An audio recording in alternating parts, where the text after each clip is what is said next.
Ja, så er det sket for os. Men lad os prøve at sætte det i perspektiv. Hvad er det, der egentlig er sket?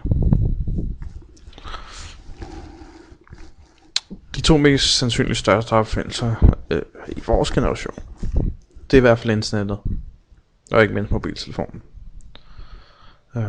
De har ændret verden, uden tvivl. Men i høj grad, også til vores overraskelse, viser at være perfekte værktøjsmidler til indsamling af data, altså overvågning i den tilstand. Det viser nemlig, at indsamling af data, oplysninger og forbindelser omkring stort set alle af os er præcise og faktisk ret nemme og billige for dem at indsamle. Og vi har jo hørt det, Edward Snowden, de amerikanske efterretningstjenester, NSA, fra den 6. juni, hvis jeg ikke tager fejl, med, hvor han begyndte at lægge oplysninger af tophemmelige klassificeringer fra efterretningstjenester. Og så begyndte vi at lære om ting, som hedder PRISM og X-Key-Score, som det hedder, og andre ting. Hvad har det i relation til, hvad der egentlig sker nu? Det har det, fordi at vi får flere ting at vide, som vi egentlig ikke burde. Og de programmer, jeg snakker om, som de kører lige nu imod resten af verden, for det har de faktisk lemmel til. Bare ikke mod deres egen, som de siger. Og jeg skal nok komme ind på George Orwell. George Orwell var en optimist, så ja, vi kommer ind på det. Altså, lige nu er der en meget større skala, end hvad vi tror, der er ved overvågning. Og jeg har ikke nogen sindsledelse eller noget, eller paranoid, men det foregår altså. Der er supercomputer og kæmpe lagringsdatacentre, specielt en i Utah. Det er faktisk verdens største datacenter.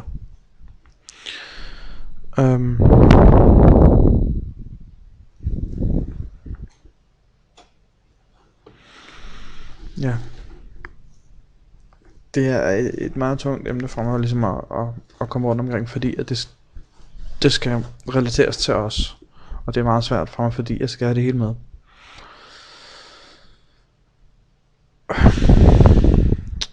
For eksempel de bygninger jeg snakker om i Utah, de er 140.000 kvadratmeter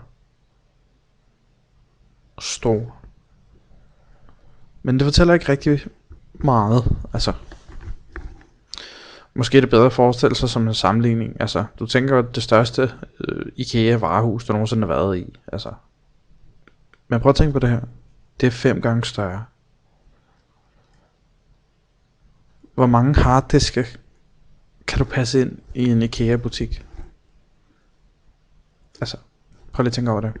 Og så gange det med 5. Det er temmelig stort. Vi vurderer, at netop elregningen for at køre det her datacenter vil være i hvert fald snækkesvis af millioner af dollars, som skal betale sig af nogen. Og det ved jeg godt, hvem er.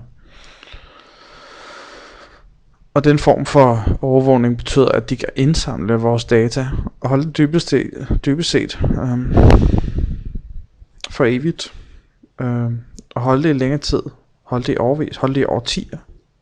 Og det åbner op for alle mulige nye risici.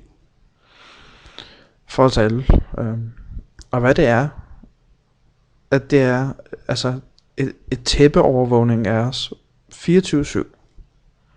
Altså ikke ligefrem alle, fordi den amerikanske efterretningstjeneste kun har juridisk ret til at overvåge udlænding. De kan overvåge udlænding, når udlændings for dataforbindelser ender i USA. Eller passerer gennem USA. Det her er sådan en vigtig note, det her. Og det er virkelig vigtigt for os. Og det lyder måske ikke meget, indtil du indser, at jeg er udlænding for Amerika, og du er udlænding, medmindre du selvfølgelig er amerikaner og kan forstå dansk. Faktisk 96% af planeten er udlænding, altså i forhold til i forhold til Amerika. Ja, tag det som du vil. Igen, tæppeovervågning, der bruger telekommunikation og internet. Men tag det her ikke forkert. Det er faktisk typisk overvågning, der er okay. Altså, jeg elsker frihed, men selv er jeg enig i, at der skal være en form for overvågning. Og det er fint. Hvis politiet og nogle andre vil prøve at finde en morder, eller de prøver at finde en narkobaron, eller forsøger at forhindre en skoleskydning, eller whatever der nu sker i Amerika, så synes jeg det er okay, at man så går ind og prøver at finde noget, så man kan forhindre fremtidige hændelser. Og jeg hævder overhovedet ikke, at det er dårligt eller noget. Men det er bare overvågning af alle. Fordi igen, Amerika har hjemmel til, som det hedder, at overvåge alle de forbindelser, der foregår igennem USA. Og hvis I husker rigtigt nok, det er som jeg sagde med Prism, det program, det er, at det indsamler metadata om alt, hvad der kommer igennem af forbindelser. Og der skal bare være den mindste grund til en forseelse. Og det er om at gøre overvågning af folk, de kender, altså er uskyldige. Så i min verden, så er der 4 argumenter for, som støtter overvågningen som dette. Godt. Det første og fremmest er, når du begynder at diskutere om disse afsløringer, der vil blive sådan nogle naysayers, altså nogen der er imod, og forsøger at minimere betydningen af disse åbenbaringer, altså de her afsløringer. Og siger, jamen vi vidste jo allerede. Ja, selvfølgelig vidste vi det. Uden tvivl. Men vi vidste bare ikke, det var på så stor plan. Overhovedet. Og så lad jeg ikke nogen fortælle dig, at vi vidste det allerede. Fordi vi vidste faktisk ikke helt allerede. Vores frygt kunne have været noget som dette, men vi vidste ikke, det foregik. Vores værste frygt kunne have været noget som dette, men at vi ikke vidste, det foregik. Men nu ved vi det med sikkerhed. Og med sikkerhed mener jeg, at kilden er god nok. Alt det, der blev sat i gang bagefter, viser sig faktisk at være sandt. Vi vidste ikke om Prism, vi vidste ikke om X-Keyscore, vi vidste ikke om Cybertrans, vi vidste ikke om Double Arrow, vi vidste ikke om Skywriter og alle disse forskellige programmer, der gennemføres af de amerikanske efterretningstjenester. Men nu gør vi. Og det er uhyggeligt, og det er måske gammelt nyt, men hvad har det med os at gøre? Jo, Danmark er med i noget, der hedder De 9 øjne. Og igen, på med sølvhatten, fordi nu bliver det altså virkelig tungt. De 9 øjne er faktisk det næsthøjeste samarbejde, du kan have med NSA. Nogle siger, det er, ja, men det er på grund af, efter krigen havde vi så godt samarbejde med CIA, at vi simpelthen udveksler alle de her efterretningstjenester.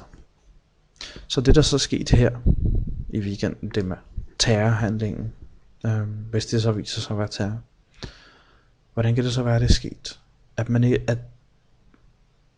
At en gal mand burde jo være på radaren, have fået det her våben på en eller anden måde. Og lige nu ser vi en eller anden form for tæppeoprydning af, at vi ikke skal have, at hjemmeværnet ikke skal have våben på adressen, fordi det er et nemt mål at sige. Fordi vi vidste jo heller ikke det. Størstedelen af befolkningen vidste ikke, at hjemmeværnet måtte have de her våben hjemme. Eller det vidste hjemmeværnet godt, men størstedelen er stadig overrasket. Så lad os nu sige, at det er en galmandsværk. Fair nok. Det vil jeg ikke debattere. Men problemet er bare, at det har kunne lade sig ske. Men skal vi så ikke også bare være glade for, at lade dem hvile i fred, at det kun er 2 mennesker, der er døde.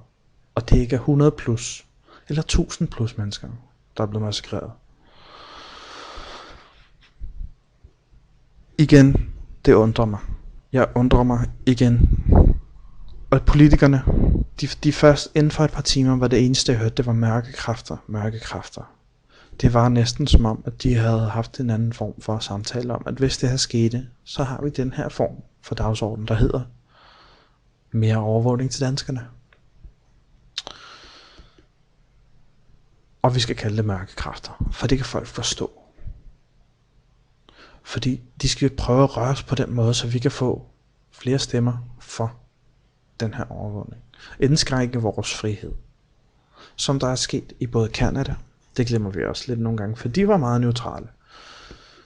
Igen, jeg beder ikke om at give mig ret, men man skal også prøve at se lidt udefra. Paris. Det skal man også huske. Og så kommer der, jeg er Danmark. Jeg kan ikke lade være at få lidt kvalme, når jeg hører det. Men sket og faktum er faktum. Medierne kører deres spil, og de prøver at køre det op i en spids. Og jeg prøver aktivt også at vise dem på Facebook og alle mulige andre steder, at de bliver nødt til også at se det lidt fra deres egen side, og lade være med at bruge deres magt så meget til at indskrænke vores egen frihed og skabe splittelse og had. Men tilbage til det med overvågning og hvad der så nu vil ske. For det ved vi af historien, hvad der er sket. Vi vidste jo ikke, at de amerikanske efterretningstjenester går til så meget yderlighed, at de går ind og infiltrerer noget, der hedder krypteringsalgoritmer med vilje.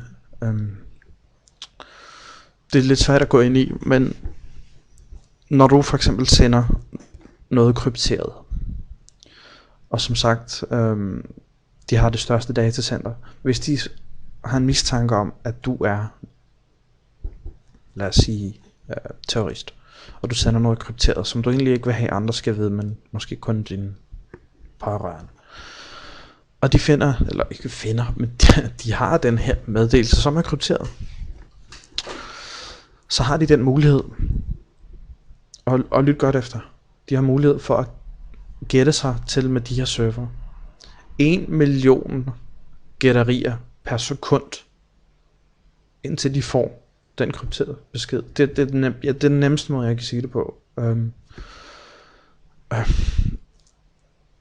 Fordi det er simpelthen så tung kryptering, og jeg er ikke selv den helt vildt store, men jeg ved nok til, hvad det betyder.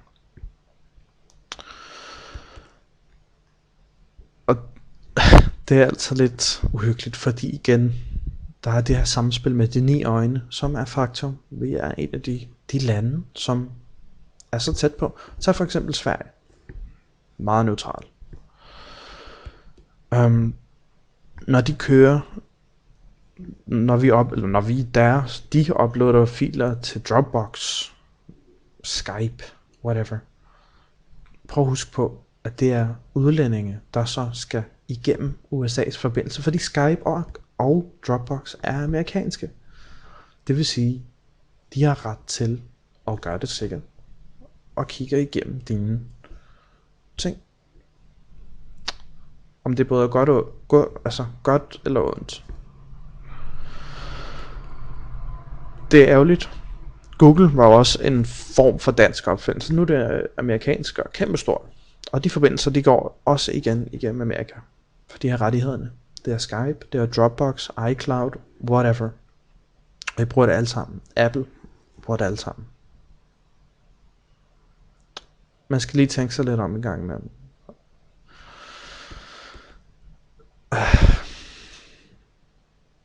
det er også svært for mig at ligesom at prøve at sige, hvad der egentlig er, der foregår, fordi at jeg ved jo heller ikke, hvad der er op og ned. Det kan være alt. Det kan være intet. Det kan bare være igen et galmandsværk, som er sluppet igennem.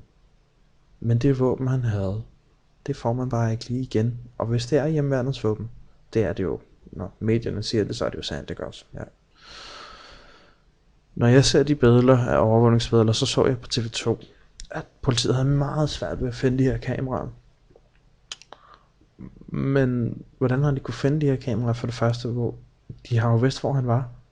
Fordi på et af billederne, der synes jeg, for mig, der virker det som om man taler i telefon. Og nu ved jeg,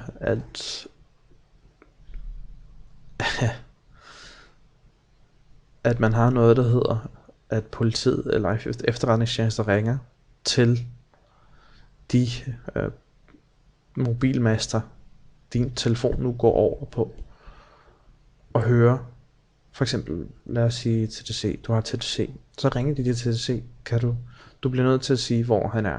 Og hvis det er noget med terror, og retten har godkendt det, så får de en eksakt lokation, hvor de triangulerer noget, der hedder multilaterering, for at sige, hvor er denne person hen lige nu. Så derfor undrer mig også, at det her forløb, det bare kunne ske. Det gør det. Det gør det virkelig, at der gik så lang tid. Men alligevel havde de her billeder. Altså ikke for at sige, at det ikke er sket igen. Altså det er jo ikke det der inside job og 9/11. Og nu er det jo også for helvede, lad os nu prøve at dæmpe det lidt ned. Fordi medierne, de skal igen sælge aviser og have seertal. Ja, selvfølgelig skal det. Men de kører det bare op i en spids. Fordi det er det, vi gerne vil have. For nu sker der noget i Danmark. Og jeg synes, jeg så en overskrift fra BT, hvor der stod: Hello, Helle Thorning-Schmidt, this is Mr. Obama. Og ved du hvad, vi elsker sådan noget opmærksomhed. Det er helt utroligt. Og vi skal bare passe på. Og mørke kræfter. Vi skal virkelig passe på, hvad det er, vi gør nu. Terrorlovpakken, antiterrorlovpakken, som det hedder. Den skal vi også passe på med. For hvad er det næste? Der sker et eller andet til, som gør, at USA griber muligheden for at sige, I bliver nødt til at være mere aktiv igen. Og det har vi gjort. Det gjorde vi i 2003. Og det gjorde vi også i Afghanistan. Og det gjorde vi i Irak. Og det gjorde vi i... hvad fanden var nogen havde? Ja. Vi sendte bombefly afsted, og det gør vi også nu. Jeg synes det er farligt, at vi i 2015 stadig laver det her. Hvad er slutårsresultatet?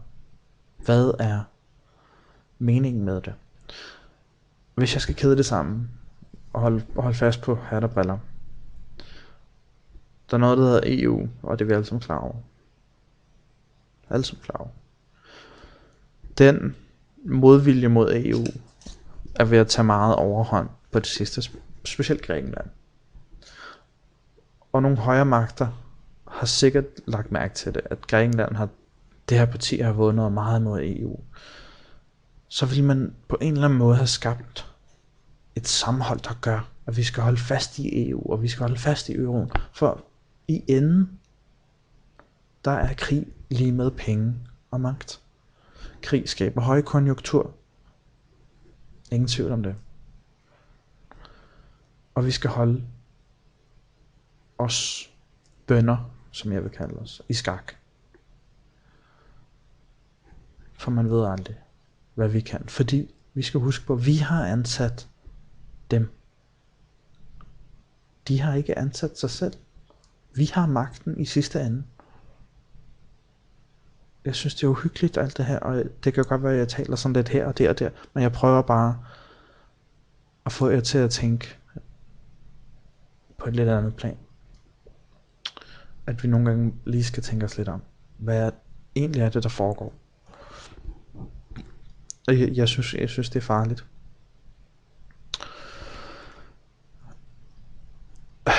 Igen,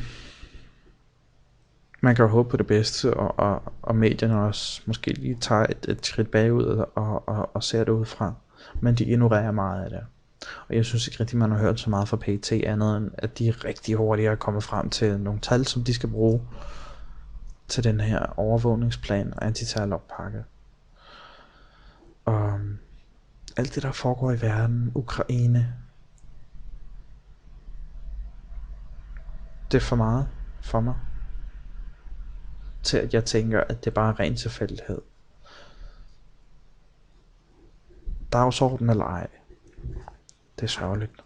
Det er sørgeligt, det der sker. Og jeg kan simpelthen ikke klare de krokodilletårer, der kommer fra politikerne over en enkelt mand. Han var jøde, ja. Jeg kan simpelthen ikke klare det.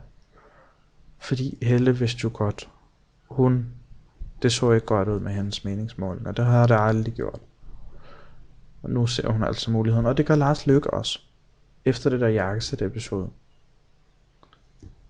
Altså, og nu er han bare i medierne og siger, jamen jeg er her for et uskyldigt liv og det ene og det andet. Jeg synes ikke man har hørt meget frem, andet end det her nu. Altså det skal jo heller ikke være nogen hemmelighed, at der er politiske rådgiver bag og spindoktorer. Og det er jo os, der har ansat dem, men de får bare lidt for lang snor. Og der er det her citat, som jeg elsker rigtig meget, omhandler skak. At the end of the game, both the king and the pawn go into the same box. Og det der menes med det sådan implicit, det er, at de er også mennesker. Vi er ligeværdige med dem. Og igen det her med overvågningen, det vil ændre historien. Igen, vi ved det igennem på korrupte præsidenter som Nixon. Altså, tænk hvis han ville have haft den form for overvågningsværktøj, der er tilgængelig i dag, ikke? Altså, med Watergate, altså. Og lad mig faktisk citere formanden for Brasiliens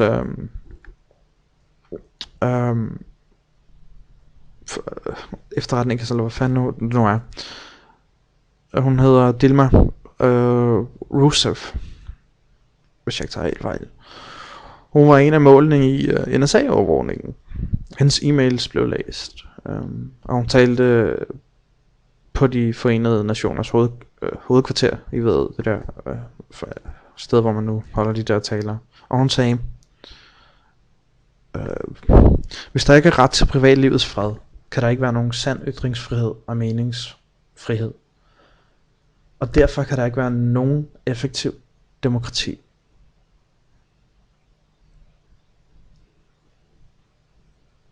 Klamt, men rigtigt.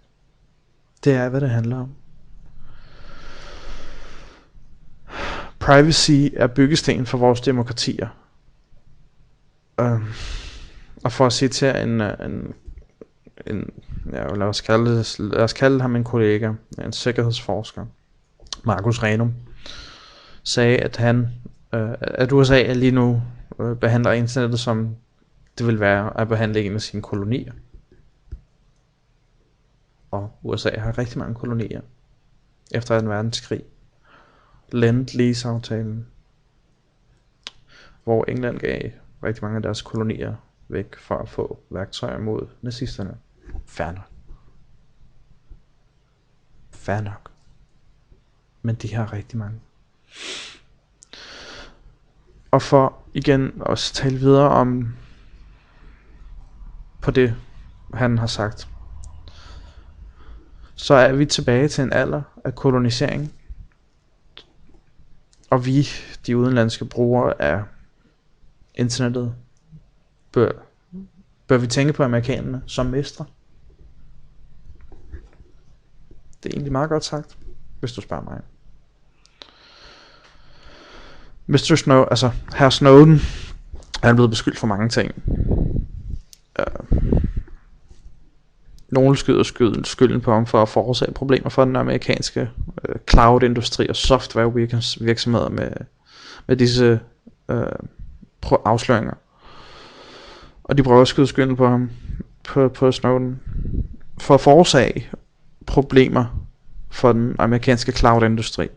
Og hvis I ikke ved, hvad cloud-industri er, det er jo, hvad I har på jeres telefoner, de fleste af jer.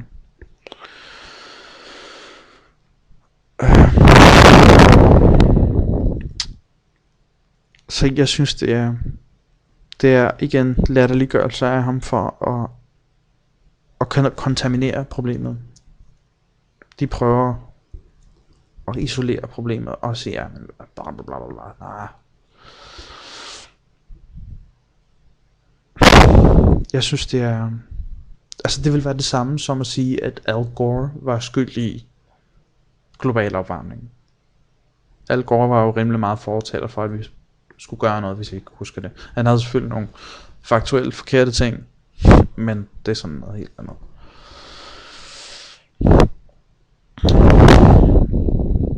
Men hvad kan vi gøre? Altså, måske behøver jeg ikke at gøre det alene ved at lave den her film. Måske kan du gøre det sammen med andre. Tænk jer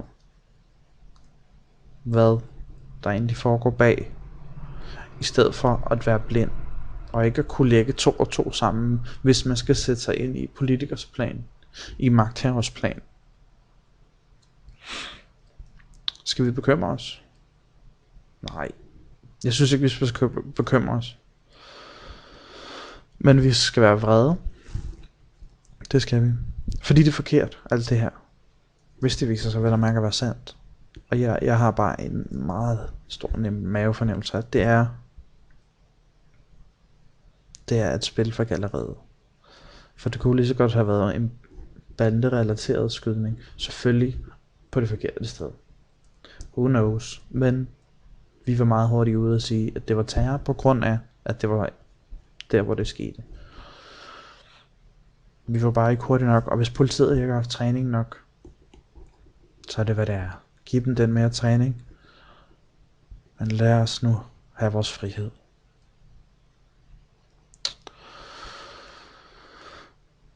Igen, jeg har aldrig lavet film, jeg har aldrig lavet de her ting. Jeg vil helst være anonym med hensyn til sådan noget, fordi jeg prøver at leve et fredeligt liv, men jeg kan bare ikke lade være. Jeg har læst meget med siden 2001 og forskellige fora, og set det meget udefra. Og igen kommer der det her citat frem, hvor jeg tænker, hvis du ikke tror på nogen som helst konspirationsteorier, så bliver du altså snydt. Om det er 1 eller 2 gange ud af 100.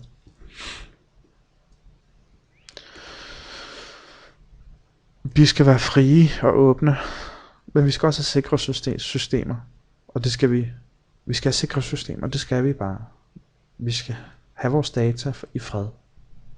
Jeg vil ikke have, at mine bankoplysninger, min patientjournal, patientjournaler ikke kommer i de forkerte hænder. Så mennesker kan finde på at sige hov, eller politiet kan finde på at sige hov, du har sgu da været på smertestillende, du skulle da ikke helt OK i hovedet. Det vil jeg bare ikke have. Vi skal passe på.